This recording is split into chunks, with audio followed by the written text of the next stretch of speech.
ദൈവത്തിന് മഹത്വം. വെളിപ്പാട് പുസ്തകം 21-ാം അധ്യായം. ആമേൻ. ഞാൻ പുതിയ ആകാശവും പുതിയ ഭൂമിയും കണ്ടു. ഒന്നാമത്തെ ആകാശവും ഒന്നാമത്തെ ഭൂമിയും ഒഴിഞ്ഞുപോയി, സമുദ്രവും ഇനിയില്ല. പുതിയ യെരുശലേം എന്ന വിശുദ്ധ നഗരം ഭർത്താവിനായി അലങ്കരിച്ചിട്ടുള്ള മണവാട്ടിയെപ്പോലെ ഒരുങ്ങി സ്വർഗ്ഗത്തിൽ നിന്ന് ദൈവത്തിൽ നിന്ന് തന്നെ ഇറങ്ങുന്നതായി ഞാൻ കണ്ടു. സിംഹാസനത്തിൽ ഒരു മഹാശബ്ദം പറയുന്നത് ഞാൻ കേട്ടത്: ഇതാ, മനുഷ്യരോടുകൂടെ ദൈവത്തിൻ്റെ കൂടാരം. അവൻ അവരോടുകൂടെ വസിക്കും. അവർ അവൻ്റെ ജനമായിരിക്കും. ദൈവം താൻ അവരുടെ ദൈവമായി അവരോട് കൂടെ ഇരിക്കും. അവൻ അവരുടെ കണ്ണിൽ നിന്ന് കണ്ണുനീരെല്ലാം തുടച്ചു കളയും. ഇനി മരണം ഉണ്ടാകുകയില്ല. ദുഃഖവും മുറവിളിയും കഷ്ടതയും ഇനി ഉണ്ടാകുകയില്ല. ഒന്നാമത്തത് കഴിഞ്ഞുപോയി. സിംഹാസനത്തിൽ ഇരിക്കുന്നവൻ, ഇതാ, ഞാൻ സകലവും പുതുതാക്കുന്നു എന്ന് അരുളി ചെയ്തു. എഴുതുക, ഈ വചനം വിശ്വാസയോഗ്യവും സത്യവുമാകുന്നു എന്ന് അവൻ കൽപ്പിച്ചു. പിന്നെയും അവൻ എന്നോട് അരുളി ചെയ്തത്: സംഭവിച്ചു തീർന്നു. ഞാൻ ആൽഫയും ഒമേഗയും ആദിയും അന്തവുമാകുന്നു. ദാഹിക്കുന്നവന് ഞാൻ ജീവനീരുകളിൽ നിന്ന് സൗജന്യമായി കൊടുക്കും. ജയിക്കുന്നവന് ഇത് അവകാശമായി ലഭിക്കും. ഞാൻ അവന് ദൈവവും അവൻ എനിക്ക് മകനുമായിരിക്കും. എന്നാൽ ഭീരുക്കൾ, അവിശ്വാസികൾ, അറയ്ക്കപ്പെട്ടവർ, കൊലപാതകന്മാർ, ദുർനടപ്പുകാർ, ക്ഷുദ്രക്കാർ, ബിംബാരാധികൾ എന്നിവർക്കും ഭോഷ്ക് പറയുന്ന ഏവർക്കുമുള്ള ഓഹരി തീയും ഗന്ധകവും കത്തുന്ന പൊയ്കയിലത്രേ. അത് രണ്ടാമത്തെ മരണം. അന്ത്യബാധ 7 നിറഞ്ഞ 7 കലശം ഉണ്ടായിരുന്ന 7 ദൂതന്മാർ ഒരുത്തൻ വന്ന് എന്നോട്, വരിക, കുഞ്ഞാടിൻ്റെ കാന്തയായ മണവാട്ടിയെ കാണിച്ചുതരാം എന്ന് പറഞ്ഞു.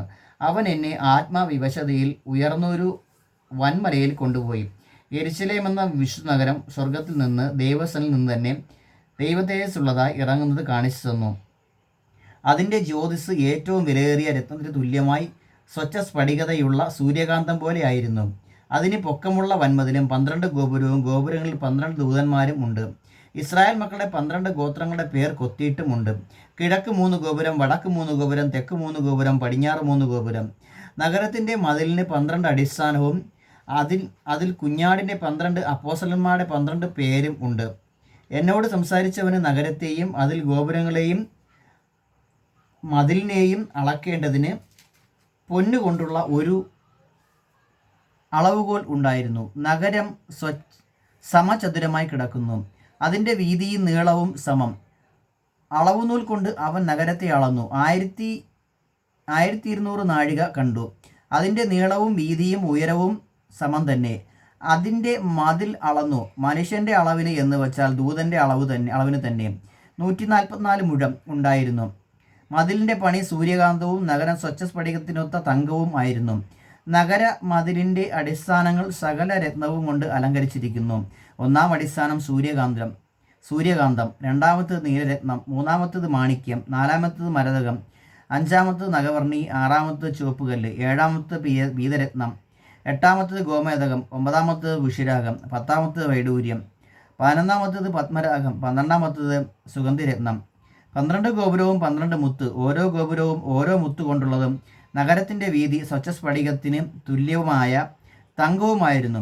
മന്ദിരം അതിൽ കണ്ടില്ല. സർവശക്തിയുള്ള ദൈവമായ കർത്താവും കുഞ്ഞാടും അതിൻ്റെ മന്ദിരമാകുന്നു.